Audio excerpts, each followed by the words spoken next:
Todo esto que nos ocurre finalmente tiene una razón en la poca previsión que hemos tenido en el país entero para estructurar nuestras ciudades, para gestionar el territorio, para combatir la informalidad.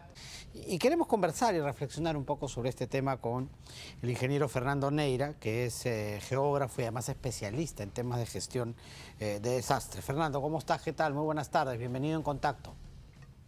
Hola Juan Carlos, ¿qué tal? ¿Cómo estás? Muy buenas tardes. Muchas gracias por la invitación. A ver, estamos ya con una alerta de niño costero, estamos sufriendo los embates que nos dejó el ciclón Yaku, pero esto no es nuevo, ¿no? Lo hemos repetido durante los 80, los 90 e incluso en el último niño costero en 2017, pero parece que la situación finalmente no nos lleva a un cambio efectivo, lo que nos hace repetir y repetir los desastres una y otra vez. Hay que tener en cuenta que el Niño es un evento recurrente. Los antiguos peruanos conocían perfectamente lo que ocurría y por eso es que tenían un patrón de ocupación que obviamente pues, tomaba en cuenta las inundaciones, los periodos en los cuales había, digamos, un exceso hídrico y tenían, digamos, un manejo del territorio tomando en cuenta esa condición, ¿no? Y es un tema que enseño siempre a mis alumnos en la universidad. El patrón de ocupación de las ciudades hoy en día no ha tomado en cuenta en nada ese tipo de situaciones. Los hemos omitido y estamos con estas consecuencias, ¿no? Las ciudades han crecido, se han expandido, han ocupado zonas inadecuadas. Cuando los costos exceden los beneficios, entonces tiene que desarrollarse una reubicación, ¿no? Y ese reasentamiento es un tema que también tiene que pasar por una estrategia que hay que trabajar con la población, ¿no? Claro, y que esté dispuesta, ¿no?, a aceptarlo. Así es, así es. Les hemos dado escaleras, les hemos dado muros de contención, les hemos dado pistas, veredas, servicios. Títulos, Los ¿no? hemos Las formalizado. autoridades, por ganar Claro. un voto, lo han titulado irresponsablemente a las personas en zonas altamente riesgosas. Sí, exactamente, ¿no? No solamente darles un título, sino también darles un certificado de posesión, un reconocimiento, y eso obviamente pues son incentivos que generan ánimo de permanencia en una zona inadecuada, ¿no? Por eso es que los desastres son consecuencia de procesos de desarrollo que no han tomado en cuenta la planificación, ¿no? Y ese es un tema en el cual tenemos que comenzar a cambiar el chip, ¿no? Porque pareciera que los desastres, que lamentablemente es aprovechada de una forma política, lo que toca ahora es comenzar a evaluar el tema de reducir el riesgo, sobre todo en estas zonas críticas que están plenamente identificadas. Se sacó una ley de drenaje pluvial en el año 2017, pero vemos de que no se ha implementado, ¿no? Nos hemos quedado estancados en licitaciones, en contratos. Los desastres siempre van a ocurrir, ¿no? O sea, el tema es reducir los impactos, ¿no? Y ese es un tema en el cual hay que hacer un benchmark, ¿no? Hay que hacer, es lo que le digo a mis alumnos siempre, hagamos una estimación de cuánto es lo que podemos perder ahora en vidas, en materiales, en estructuras, y reduzcamos, hagamos todo lo posible para reducir, cosa que la factura sale mucho más barata cuando venga el próximo evento, ¿no? Es lo que tenemos que hacer, ¿no? Entonces tenemos que ponernos metas sobre el tema de reducir, ¿no? Y hay que tener bien claro que hay que tener sistemas de alerta efectivos, ¿no? Los alcaldes están preocupados más en las obras mediáticas y no se los mide por el tema de reducir el riesgo, ¿no? Y es una obligación, o sea, tenemos un marco legal que establece la obligatoriedad de que prioricen medidas de reducción de riesgo, pero no se hacen, no se exigen, ¿no?